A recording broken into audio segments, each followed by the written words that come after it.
Assalamualaikum warahmatullahi wabarakatuh. Baiklah, pada kesempatan kali ini saya akan menjelaskan terkait mata kuliah perencanaan transportasi dan distribusi untuk pertemuan ke-11 dengan materinya tentang Distribution Requirement Planning. Apa itu Distribution Requirement Planning? Distribution Requirement Planning itu adalah suatu pendekatan perencanaan yang hampir sama dengan MRP. MRP adalah Material Requirement Planning, di mana sebelumnya sudah belajar bagaimana cara menghitung MRP, menghitung kebutuhan dengan matriks MRP. Tapi kalau dalam Distribution Requirement Planning, ini digunakan untuk perencanaan permintaan pada titik yang memiliki kebutuhan dan untuk menetapkan peramalan permintaan kepada pusat. Itu menurut Bozard dan Hanfield tahun 2008. Kemudian definisi lain dari Distribution Requirement Planning itu adalah sebagai sebuah sistem yang menentukan permintaan untuk persediaan pada pusat-pusat distribusi, menggabungkan permintaan historis dan sebagai input untuk sistem produksi dan material. Itu dia pengertian Distribution Requirement Planning. Artinya itu Distribution Requirement Planning kita adalah menentukan kebutuhan distribusi dari titik-titik yang membutuhkan, ada di pusat distribusi, di tingkat si toko, dan lain-lain. Distribution Requirement Planning itu adalah suatu sistem menentukan perencanaan kebutuhan untuk mengisi kembali inventory pada pusat distribusi. Ini dia yang saya jelaskan tadi. DRP merupakan Future Demand Visibility yang berkaitan dengan kebutuhan untuk pengiriman dari source stocking point ke destination stocking point. Hal ini akan membantu untuk melakukan tindakan-tindakan korektif yang diambil sebelum kejadian-kejadian yang tidak diinginkan berkembang menjadi sebuah krisis. Tujuan kita untuk menentukan DRP. Tujuan Distribution Requirement Planning. Ada 4 tujuan dari Distribution Requirement Planning. Yang pertama itu adalah memungkinkan manajemen untuk mengantisipasi kebutuhan mendatang dengan lebih baik. Kenapa? Karena dalam Distribution Requirement Planning, kita menentukan kebutuhan distribusi berdasarkan tingkatan distribusinya. Dari toko, dari distribusi center, terus ke warehouse, ke gudang, dan ke perusahaan. Itu ditentukan satu persatu sehingga itu dapat mengantisipasi kebutuhan yang akan datang. Kemudian yang kedua, suplai atau pemasok material untuk memenuhi kebutuhan akan menjadi lebih tepat karena dihitung dari satu tingkatan distribusinya. Kemudian persediaan untuk kebutuhan pelayanan konsumen menjadi lebih efektif. Yang keempat, dapat lebih cepat menyesuaikan dengan kondisi pasar yang bergejolak. Karena kita menentukannya berdasarkan satu tingkatan di bawahnya. Fungsinya adalah fungsi DRP itu adalah yang pertama itu memberikan informasi kebutuhan produk terhadap sistem manufaktur untuk menentukan kebijaksanaan dalam pembuatan jadwal induk produksi. Jadi hasil output dari DRP ini akan digunakan untuk menentukan MPS, Master Production Schedule, atau jadwal induk produksi. Kemudian fungsi yang kedua, menyediakan data yang perlu untuk mencocokkan permintaan konsumen dengan suplai produksi di bermacam tahapan dalam sistem distribusi. Yang ketiga, merencanakan gerakan material di dalam jaringan distribusi. Yang keempat, menetapkan dasar untuk wahana keputusan pengiriman yang lebih efektif.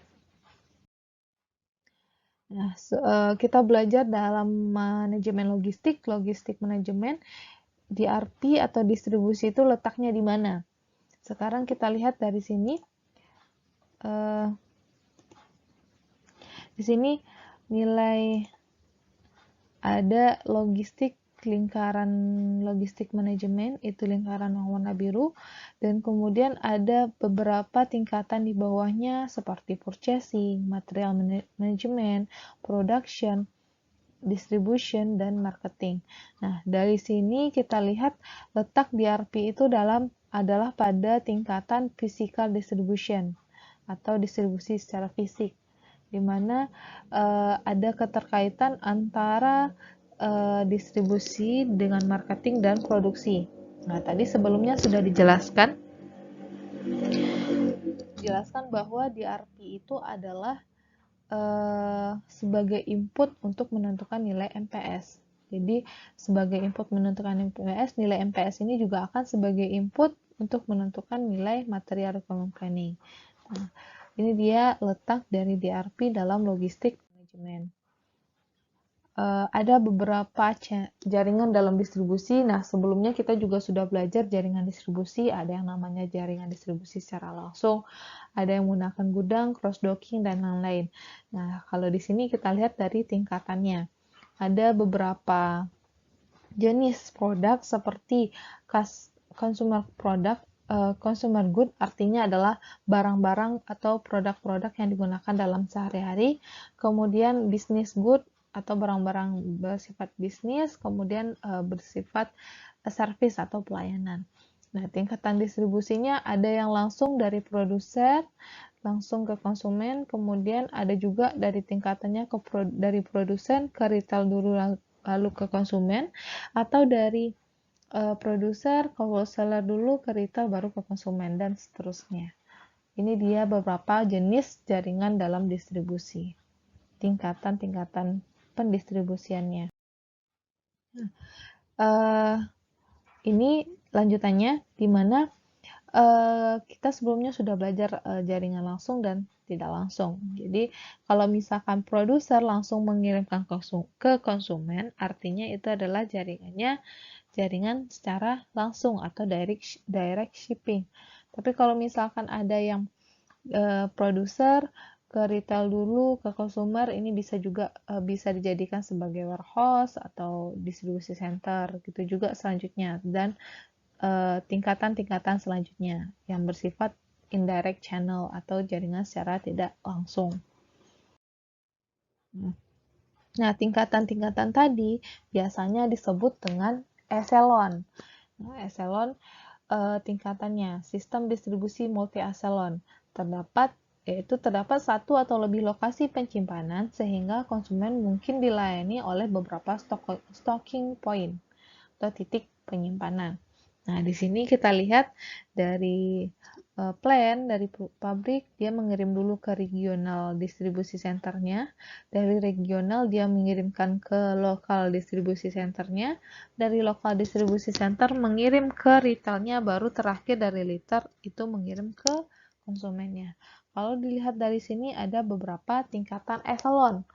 Ada 1, 2, 3. Ada tiga tingkatan eselon dalam jaringan ini. Nah, kenapa kita harus menggunakan multi eselon? Kenapa kita nggak langsung aja mengirim barang-barang itu langsung ke konsumen? Alasannya yang pertama itu adalah persediaan dekat dengan konsumen sehingga perusahaan dapat menyediakan pelayanan yang lebih cepat dalam memenuhi kebutuhan konsumen. Pada materi-materi sebelumnya kita juga sudah belajar kenapa kita harus menyediakan distribusi center yang dekat dengan konsumen. Tujuannya adalah untuk meningkatkan service level ke konsumen. Kemudian alasan yang kedua adalah biaya transportasi dapat dikurangi karena penggunaan kendaraan yang efisien saat pengiriman ke gudang, cabang, atau gudang yang lebih kecil, sehingga pengiriman yang efisien memperpendek jarak ke konsumen. Nah, ini juga sudah dibahas kenapa kalau misalkan barang itu langsung dikirim dari perusahaan ke konsumen atau dari pabrik ke konsumen, alat transportasi yang kita gunakan itu alat transportasi yang berskala besar. Tapi kalau misalkan kita mempunyai gudang cabang atau gudang yang lebih kecil, kita cukup mengirimkan barang-barang yang dari pabrik ke gudang itu dengan alat transportasi besar, tapi dari gudang ke konsumen kita dapat lebih efisien dalam menggunakan moda transportasi, dan juga jarak yang ke konsumennya juga akan semakin dekat. Alasan ketiga yaitu pelanggan cenderung untuk lebih percaya bahwa kebutuhan mereka akan terpenuhi melalui gudang yang lebih dekat dibandingkan dengan tempat-tempat yang lain yang lebih jauh. Nah, sikap dari pelanggan biasanya dia lebih yakin kalau barang itu atau toko itu lebih dekat dengan dia. Kalau misalkan dia mengira waktu pengirimannya lama, dia akan merasa tidak percaya bahwa barang itu akan sampai kepada konsumennya sendiri, sehingga dia lebih percaya kalau gudang-gudang itu berada lebih dekat dengan tempat-tempat konsumen itu sendiri. Dalam distribusi juga ada konsep pull system dan push system. Konsep pull system itu adalah sebuah sistem yang beroperasi baik itu produksi, pengadaan, material, distribusi, itu terjadi hanya dalam respon signal dari pengguna yang ada.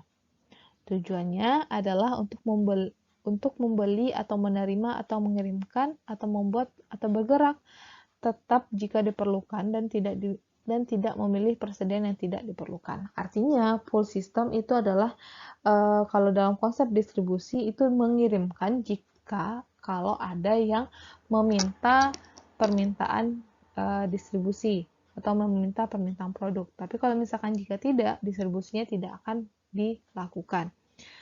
Kalau push system adalah sebuah sistem yang beroperasi baik itu produksi, pengadaan, distribusi yang terjadi untuk merespon jadwal yang telah direncanakan untuk setiap operasi tanpa mempertimbangkan real time dari operasi-operasi yang terkait. Tujuannya adalah untuk operasi sesuai jadwal. Jadi kalau misalkan push system dalam konsep distribusi, dia mengirimkan sesuai jadwal pendistribusiannya tanpa diketahui apakah benar-benar dibutuhkan atau tidak. Nah, tujuannya di sini adalah untuk kelancaran operasi sesuai dengan jadwal yang sudah ditentukan di awal. Kebanyakan dari distribusi menggunakan konsep pull system karena dia mengirim sesuai dengan apa yang diminta oleh konsumennya. Input dan output dalam sistem DRP. Apa saja input dan outputnya? Untuk input dari sistem DRP itu adalah ada struktur distribusi atau jaringan distribusi tadi, kemudian demand permintaan dari masing-masing distribusi, permintaan dari area-areanya, kemudian status persediaan itu inputnya. Sedangkan output dari DRP itu adalah banyaknya barang yang akan diproduksi. Kemudian indikasi pembatalan pesanan, indikasi keadaan persediaan. Ini adalah output dari sistem DRP. Di mana letak distribusi requirement planning? Kita udah belajar apa itu MRP. MRP itu adalah material requirement planning. Letak distribusi DRP itu adalah berada di sini, distribution requirement planning, di mana itu gabungan dari beberapa permintaan dari distribusi center A, B, dan C digabungkan menjadi distribution requirement. Dari distribution requirement itu akan diinput menjadi perhitungan untuk master production schedule. Dari master production schedule dengan ada tambahan dari production planning atau perencanaan produksi, maka dihasilkan MRP atau material requirement planning. Nah, kemudian dari MRP dapat CRP dan RCCP. Itu dia integrasi dari MRP dan DRP. DRP itu dikembangkan berdasarkan logika dari material requirement planning. Hanya explosion-nya diganti dengan implosion. Maksudnya adalah kalau MRP kita hitung dari tingkatan paling atas atau level produk yang paling tinggi, level 0, tapi kalau DRP kita hitung dari tingkatan yang paling bawahnya. Nah, DRP juga memiliki perbedaan dengan MRP, seperti pada DRP membuat informasi yang lebih spesifik, karena di samping membuat informasi mengenai kapan dan berapa banyak permintaan itu harus dipenuhi, juga memuat mengenai di mana permintaan itu terjadi. Ini perbedaan antara MRP dan DRP. Kalau MRP, inputannya adalah bill of material, posisi persediaan, dan jadwal induk produksi. Tapi kalau DRP, input dari perhitungannya adalah struktur jaringan distribusi atau juga bill of distribution, posisi persediaan, dan peramalan dari tingkatan-tingkatan produk atau tempat di mana dilakukannya sebuah permintaan. Ini masih dari integrasi dari DRP dan MRP. Kalau DRP tadi sebelumnya sudah dijelaskan dari distribusi center atau lebih kecilnya lokal distribusi center, kemudian dari local distribution center, kemudian naik ke RDC, kemudian naik lagi ke MDC atau master distribution center, kemudian jadi input MPS menjadi bill of material untuk perhitungan MRP. Untuk matriks DRP sendiri itu mirip dengan matriks MRP, perbedaannya tadi sudah dijelaskan, di sini ada location.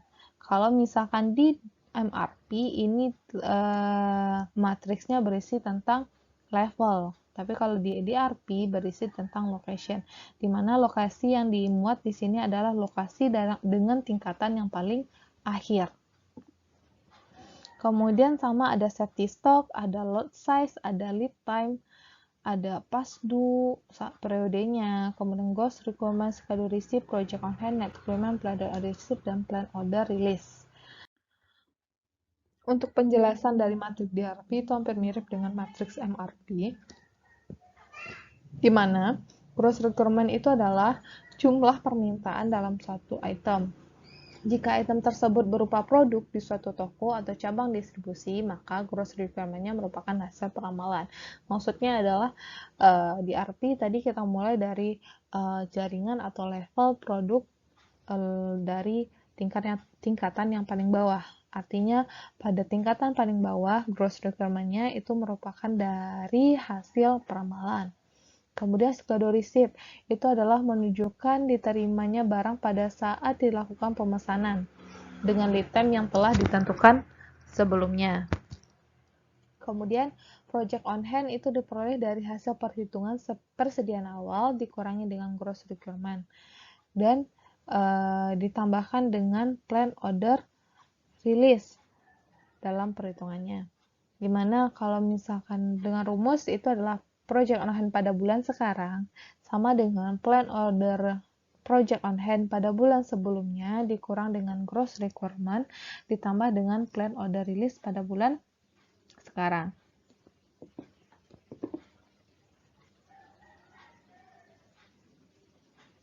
Kemudian net requirement itu adalah gross requirement ditambah dengan safety stock dikurang dengan project on hand pada bulan sebelumnya. Untuk plan order receipt itu adalah perencanaan pemesanan yang disesuaikan dengan lot size. Jadi plan order receipt diperoleh dari hasil net requirement, tapi jumlahnya disesuaikan dengan lot size atau ukuran pemesanan. Kemudian plan order release disesuaikan dengan lead time. Hasilnya adalah nilai dari plan order receipt, tapi waktu pemesanannya disesuaikan dengan lead time-nya. Oke. Untuk case study-nya bisa dilihat pada video penjelasan part 2-nya.